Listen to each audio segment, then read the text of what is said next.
চলুন এক নজরে দেখে নেওয়া যাক মুত্তাকিন মুনজারিন সারাদিন কি কি খেয়েছে। আজকে সকালে আমাদের বাসায় বানানো হয়েছিল ডিম এবং আটা দিয়ে চাপটি পিঠা। আমরাও খাবো, বাবুদেরকেও খাওয়ানোর চেষ্টা করব। ঠিক আধা ঘন্টা পরে দুজনকে দুটো কলা খাইয়ে দিয়েছি। আটা এবং ডিম দিয়ে বানানো এই চাপটি পিঠাটা বাবুরা আজকে খুব একটা খায়নি, সেই জন্য খুব তাড়াতাড়ি আজকে আমি ওদেরকে আরেকটা ফল খেতে দিয়েছি।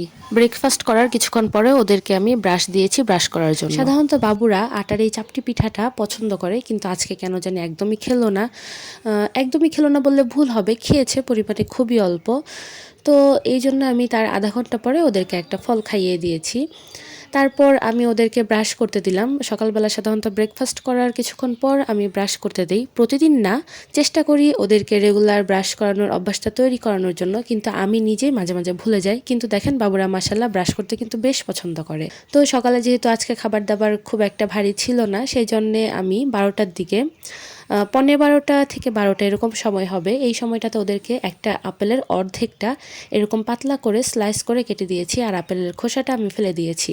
এই তো বাবুদের কাছে নিয়ে দিলাম। বাবুরা কিন্তু খুব আগ্রহ দেখিয়ে খাবারটা খাওয়া শুরু করেছিল, কিন্তু ওরা কি করেছে সেটা ভিডিও না দেখলে কিন্তু একদমই বুঝবেন না।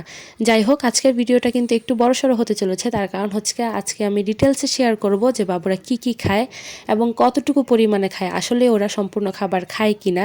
অনেকেই হয়তো ভাবেন যে বাবুরা তো কত সুন্দর করে খেয়ে নেয়, কিন্তু না আপুরা, বাবুরা যে কিভাবে খায় আর কতটা ডিস্টার্ব করে খাওয়া নিয়ে সেটা আপনারা ভিডিও দেখলে জানতে পারবেন। যাই হোক, সব বাচ্চারাই এরকম, তবে যতটুকু খায় মাশাল্লাহ আলহামদুলিল্লাহ, আল্লাহর কাছে শুকরিয়া। এই যে দেখেন, মেয়েকে আমি আপেল খেতে দিয়েছি, মেয়ে হয়তো ভেবেছে মা হয়তো আপেল আমাকে ভর্তা করতে দিয়েছে। এই হচ্ছে আমার অবস্থা। ছেলে এদিকে একটা আপেল নিয়ে সম্পূর্ণটাই মুখের মধ্যে ঢুকিয়ে দিচ্ছে, তো ঢুকিয়ে দিয়ে তো খেতে পারবে না, এই জন্য আমি আবার বের করলাম, বের করে বললাম যে নে বাবা অর্ধেকটা খা, অল্প অল্প করে খেতে হয়। ওরা আসলে বোঝে না এখনও, তো এটাই স্বাভাবিক, বাবারা বুঝবে না। তো বাচ্চাদেরকে যখনই আমি খাবার খেতে দিই ওদের সামনে কিন্তু বসে থাকি। তো যাই হোক, তারপর দুপুরবেলা দিলাম হোমমেড সেরেলাক। হোমমেড সেরেলাকের রেসিপি আপনাদের সাথে শেয়ার করব।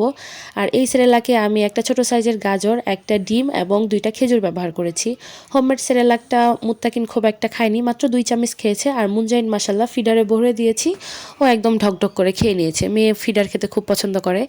তো যেহেতু দুপুরবেলাও সেরেলাক খুব একটা খায়নি, সেই জন্য মুত্তাকিনকে আবার এই যে অর্ধেকটা আপেল ছিল সেই অর্ধেকটা আপেল মুত্তাকিনকে দিলাম। মাশাল্লাহ মুত্তাকিন আপেলটা খেয়ে নিয়েছে।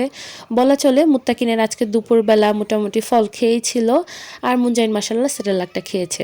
তো সেই জন্য সন্ধ্যাবেলা আমি ওদের জন্য 2টা ড্রাই কেক, এটা কিন্তু বাজারে কেনা ড্রাই কেক, সাথে দুধ দিয়ে ভিজিয়ে দিয়েছি, সাথে অল্প কিছু মুড়ি আর 2টা খেজুর দিলাম।